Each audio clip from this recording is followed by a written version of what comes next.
नमस्कार, स्वागत है आपका। चलिए देखते हैं खबर 1 मिनट, यानी 1 मिनट में खबरों का पूरा विश्लेषण। के बीच कुंवर मानवेंद्र सिंह को विधान परिषद का प्रोटेम स्पीकर नियुक्त किया गया है। राज्यपाल आनंदीबेन पटेल ने मानवेंद्र सिंह को शपथ दिलाई। कुंवर मानवेंद्र सिंह झांसी से एमएलसी हैं। विपक्ष अब इस पर सवाल खड़ा कर रहा है। एसपी एमएलसी सुनील सिंह साजन ने आरोप लगाया कि बीजेपी ने संसदीय परंपराओं का मजाक उड़ाया है। विधान परिषद में नियमावली में है कि प्रोटेम स्पीकर जो सीनियर होगा सदस्य वही बन सकता है, लेकिन इन्होंने इसलिए अपने मनमानी तरीके से प्रोटेम बना लिया कि अब ये चुनाव नहीं कराना चाहते, क्योंकि यहाँ बहुमत विधान परिषद में अभी भी समाजवादी पार्टी का है।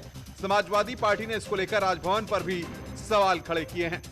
हम लोगों को सरकार से तो ये उम्मीद थी कि वो सरकार बेईमान है, लेकिन राजभवन से उम्मीद नहीं थी कि राजभवन भी बेईमान हो जाएगा। अगर राजभवन से लेकर सरकार तक सभी अगर संसदीय परंपराओं की धज्जियां उड़ाएंगे तो फिर बचेगा क्या? यूपी विधान परिषद के नवनियुक्त प्रोटेम स्पीकर कुंवर मानवेंद्र सिंह ने विपक्ष के आरोपों पर कुछ भी टिप्पणी करने से मना कर दिया। उन्होंने कहा है कि राजनीतिक दल कुछ भी कह सकते हैं। इस विषय में हमको कुछ नहीं कहना है सर। राजनीतिक दल है, वो अपनी राजनीति के हिसाब से कुछ भी कह सकते हैं। उन्होंने कहा कि वो कोशिश करेंगे कि सरकार का काम ठीक से चले और विपक्ष को भी अपनी बात कहने का मौका मिले।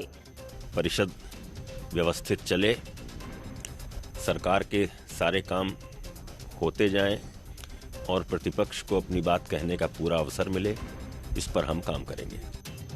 मानवेंद्र सिंह ने कहा है कि उन्हें सदन को चलाने का पहले से ही अनुभव है और सभी दलों के नेताओं से उनके अच्छे रिश्ते हैं, इसी वजह से कोई दिक्कत नहीं आएगी। तो एमएलसी का भी अनुभव, हमको पीठासीन अधिकारी का भी अनुभव है। हम पहले भी प्रोटेम चेयरमैन रह चुके हैं इसी सदन के, तो हमारे पास अनुभव है और सभी दलों के लोगों से हमारे व्यक्तिगत संबंध भी हैं और हमारी कार्यशैली से सारे लोग परिचित हैं। तो हमें भरोसा है कि हम अच्छी तरह से सदन को संचालित कर पाएंगे। यूपी में पोलियो के खिलाफ महाअभियान शुरू हो चुका है। सीएम योगी आदित्यनाथ ने लखनऊ के डफरिन अस्पताल में 5 बच्चों को अपने हाथों से पोलियो ड्रॉप्स पिलाकर इसकी शुरुआत की। यह अभियान 1 हफ्ते तक चलेगा। इस मौके पर सीएम योगी ने कहा कि यूपी अब बीमारू राज्य नहीं है। कोरोना काल में यूपी का रिकॉर्ड बाकी राज्यों से और दुनिया के कई देशों से बेहतर रहा। इन्हीं परिस्थितियों के कारण उत्तर प्रदेश के अंदर हेल्थ इंफ्रास्ट्रक्चर किसी में हमारा पुअर रहा हो, लेकिन हमारा आत्मबल, हमारा टीम वर्क और हमारी दृढ़ इच्छा शक्ति हमें परिणाम देने में किसी से पीछे नहीं रखेगी।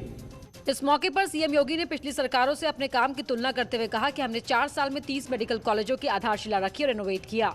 1947 से लेकर के 2016 तक प्रदेश के अंदर कुल 12 गवर्नमेंट मेडिकल कॉलेज बन पाए थे और आज हम लोग 30 नए गवर्नमेंट मेडिकल कॉलेज पिछले 4 वर्ष के अंदर प्रदेश के अंदर बना रहे हैं। प्रधानमंत्री नरेंद्र मोदी ने इस साल के पहले मन की बात कार्यक्रम के जरिए देशवासियों से अपने मन की बात साझा की। इसमें उन्होंने किसान आंदोलन के दौरान लाल किले पर हुई हिंसा का भी जिक्र किया। उन्होंने कहा कि दिल्ली में 26 जनवरी को तिरंगे का अपमान देखकर देश बहुत दुखी हुआ। दिल्ली में 26 जनवरी को तिरंगा का अपमान देख देश बहुत दुखी भी हुआ। हमें आने वाले समय को नई आशा और नवीनता से भरना है। इस मौके पर पीएम मोदी ने कहा कि स्वदेशी वैक्सीन आत्मनिर्भर भारत के आत्मगौरव का प्रतीक है और हम दुनिया का सबसे बड़ा वैक्सीनेशन प्रोग्राम चला रहे हैं। सिर्फ 15 दिन में भारत अपने 30 लाख से ज्यादा कोरोना वॉरियर का टीकाकरण कर चुका है। मेड इन इंडिया वैक्सीन आज भारत की आत्मनिर्भरता का तो प्रतीक है ही, भारत के आत्मगौरव का भी प्रतीक है। वाराणसी प्रधानमंत्री मोदी का संसदीय क्षेत्र है, जिसकी वजह से काशी विश्वनाथ को एक अलग पहचान मिली है। इस बार जब प्रधानमंत्री ने मन की बात की तो काशी के चौराहों पर मोदी के मन की बात लोग सुनते नजर आए। ये तस्वीर प्रधानमंत्री की लोकप्रियता को बताती है। प्रधानमंत्री जी ने आज मन की बात में बहुत सारी प्रेरक बातें कही और उन्होंने खासकर युवाओं का आह्वान किया। वैसे भी मन की बात कार्यक्रम में लोगों के विचारों को जगह दी जाती है। इस बार प्रधानमंत्री ने वैज्ञानिकों की मेहनत की सराहना की तो किसानों पर भी बात की और खिलाड़ियों का हौसला बढ़ाने का भी काम किया। प्रधानमंत्री जी का मन की बात आज देश में एक उत्सव के रूप में, एक प्रेरणा के रूप में भारतीय जनता पार्टी के ही कार्यकर्ता नहीं, आम जन भी सुनने का काम करता है। बात कुछ भी हो, प्रधानमंत्री अपने भाषणों से लेकर तमाम कार्यक्रमों में लोगों के हितों से जुड़ी बातें अक्सर करते दिखाई देते हैं। यही वजह है कि लोग उनको सुनना भी पसंद करते हैं। दिल्ली में कृषि कानून वापसी को लेकर किसान आंदोलन कर रहे हैं। 26 जनवरी को जो कुछ हुआ उसके बाद किसान आंदोलन बैकफुट पर चला गया था, लेकिन गाजीपुर बॉर्डर पर पुलिस फोर्स की तैनाती और पत्थरबाजी से परेशान राकेश टिकैत के आंसू निकले तो तस्वीर फिर बदल गई। इस आंदोलन को धार मिली तो सरकार ने भी किसानों के साथ बातचीत की पहल की, जिसका किसान नेताओं ने स्वागत किया है। वो हमारा बीच बचाव करवावे, वो सरकार की ना बात करे। वो किसान को भी प्रधानमंत्री है, मेरे भी प्रधानमंत्री है, मैंने भी वोट दिया है। बात करेंगे हम और सम्मानजनक समझौता होगा। उन्हें कॉल करा है तो उनका सम्मान रखा जाएगा। इस पर यूपी सरकार के कृषि मंत्री सूर्य प्रताप शाही ने हापुड़ में कार्यक्रम के दौरान कहा कि सरकार बातचीत को तैयार है, लेकिन उनकी समझ में नहीं आ रहा कि किसान धरने पर क्यों बैठे हैं। समाधान क्यों नहीं निकल रहा है, ये तो किसान और सरकार दोनों जानते हैं। जब सरकार सुनने को तैयार है, बार बार 11 बार कृषि मंत्री जी ने उन लोगों से बातचीत करी है, प्रधानमंत्री जी ने अनेक अपीलें की हैं, तो मैं समझता हूं कि धरना तोड़ा जाना चाहिए और सरकार के साथ बातचीत किया जाना चाहिए। मथुरा दौरे पर आए बीजेपी के प्रदेश अध्यक्ष स्वतंत्र देव सिंह ने कहा कि बीजेपी किसानों के साथ खड़ी है और हम किसानों की समस्या का समाधान करने को तैयार है। उन्होंने आरोप लगाया कि कुछ राजनीतिक पार्टियां आंदोलन में अपनी रोटी सेक रही हैं, जबकि उन्हें किसानों से कोई हमदर्दी नहीं है। भारतीय जनता पार्टी यहाँ के किसानों के साथ है और किसानों का दर्द,